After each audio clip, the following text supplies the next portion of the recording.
idea. I just answered technical questions. Sorry. Yeah. I encourage you guys to check out the Mo's Hacks blog. They'll be making announcements as it comes out in terms of things like that. So you can subscribe, you can follow it on Twitter. That's like a really good resource for a lot of that stuff. Sorry. You talked about not assuming connectivity. How do you test some of the more complex connectivity situations, like really high latency connections, intermittent connections, slower connections, that kind of thing when you're developing, or do you?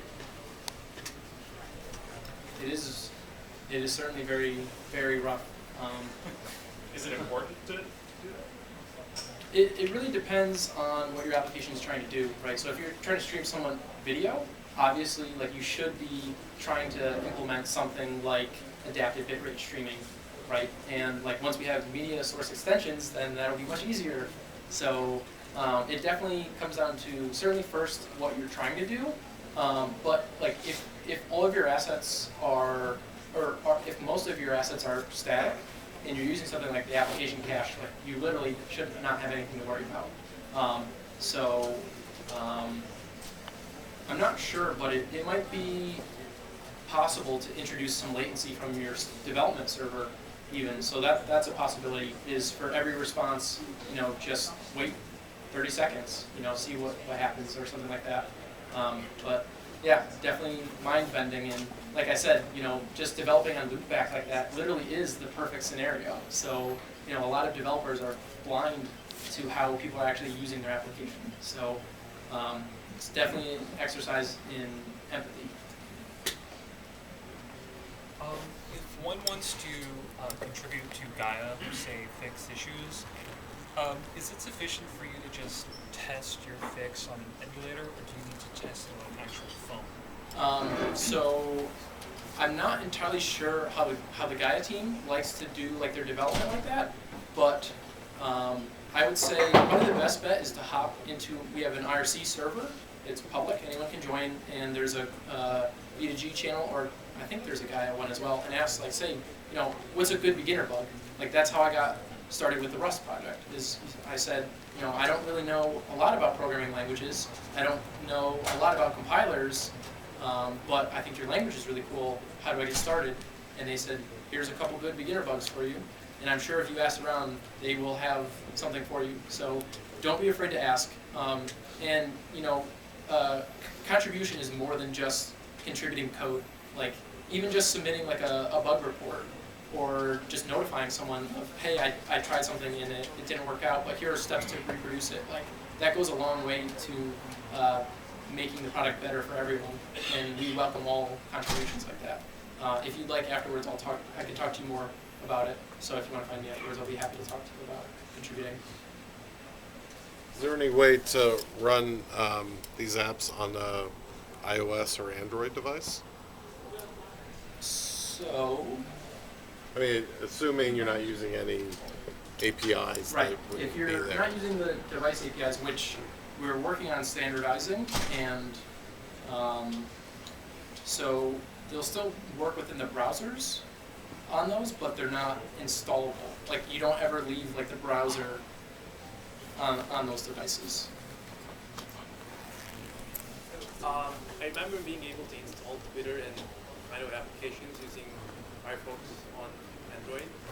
Does that count? Like, don't they use the same manifest file? I just wanted to Right, follow up. yeah. So one of the things we are building in support for is an actual runtime on Android.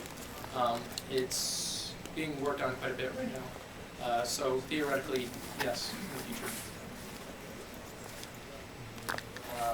What audio APIs will be enabled? Like Chrome, like web audio, or the Moz audio? So what's interesting is that if you're referring to the audio APIs, those are not 100% done yet. With B2G, it was actually forked from Gecko when Gecko was in version 18. I think production is 20 or 21? 21. And so a lot of the security related important patches have been backported, but not all the new APIs and stuff.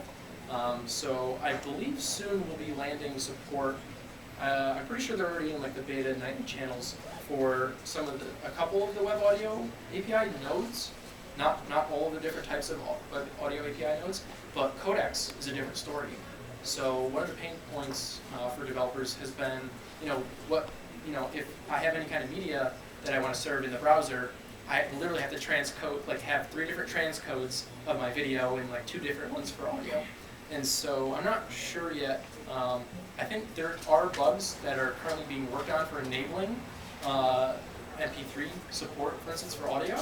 But on device, what's interesting is that when you decode audio, when audio is encoded, right, so like the raw data that goes into like a waveform for audio is really kind of big to transport around, right? So if we send it across the wire or want to store it, we like to compress it, and that's where we have these containers for these data that's been encoded using these various codecs like MP3 or OGG, Forbis, sorry. So what's interesting is you can do the decoding in software, but it's much faster and much better for battery life if you do it in hardware. And so a lot of the chipset manufacturers do hardware decoding of these patent-encumbered codecs, such as MP3 and MKV. And so support for various ones will be on device, but won't be in desktop Firefox yet.